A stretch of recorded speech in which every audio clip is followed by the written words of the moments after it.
Hello friend, সবাই কেমন আছো? আশা করছি সবাই ভালো আছো। তো আজকে তোমাদের সঙ্গে একটা গুরুত্বপূর্ণ কথা বলতে চাই। কথাটা যদি তোমরা শোনো হয়তো তোমাদের উপকার হতে পারে। সেটা হলো মেয়েদের, ছেলেদের নয়। তো কথাটা হচ্ছে যে আমি দেখো মেহেন্দি করেছি, এই দেখো মেহেন্দি করেছি, নিজেই করেছি মেহেন্দিটা।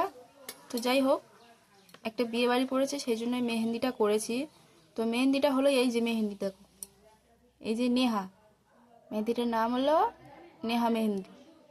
তো যাই হোক, মেহেন্দিটা যখন কিনবে সবাই মানে দেখে শুনে কিনবে, যেন ডেট ফেল না হয়।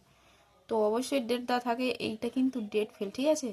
আমি যখন মেহেন্দিটা করছি, এখান থেকে এই পর্যন্ত যেন জ্বলে যাচ্ছে, আগুনের মতো দাউ দাউ করে জ্বলছে। মেহেন্দি করলে নিশ্চয়ই এরকমই হয় না। তো যাই হোক, আমি কোনোদিনও আমার এরকমই হয়নি।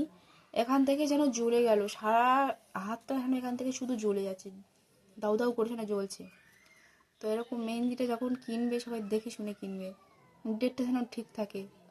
তো কেনা মানে হাত দেওয়ার মাত্র, যখন হাতে মেহেন্দিটা করেছি দেওয়ার মাত্র, মেহেন্দিটা অ্যাকচুয়ালি ভালো মেহেন্দি, করে মাত্র ধুয়ে দিয়েছে, তাও দেখো জল জল করছে।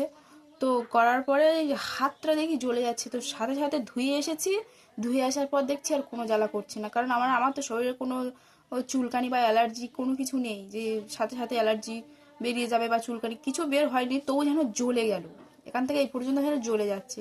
তো সেই জন্য সব মেয়েদেরকে বলছি, যখন মেহেন্দি করবে, বিয়ে বাড়ি বা কোনো ওকেশন পড়লে তো আমরা মেহেন্দি করি না, সেই জন্য করে মেহেন্দিগুলো যখন কিনবে একটু দেখে শুনে কিনবে, যাতে পরবর্তীকালে আমাদের শরীরে কোনো ক্ষতি না হয়, কোনো ইনফেকশন না হয়। এই হাতটা যেন জ্বলে গেছে। তো আমার সৌভাগ্য যে আমার হাতে কিছু বের হয়নি, কারণ আমার ঘা বা চুলকানি অ্যালার্জি কোনো কিছু নেই।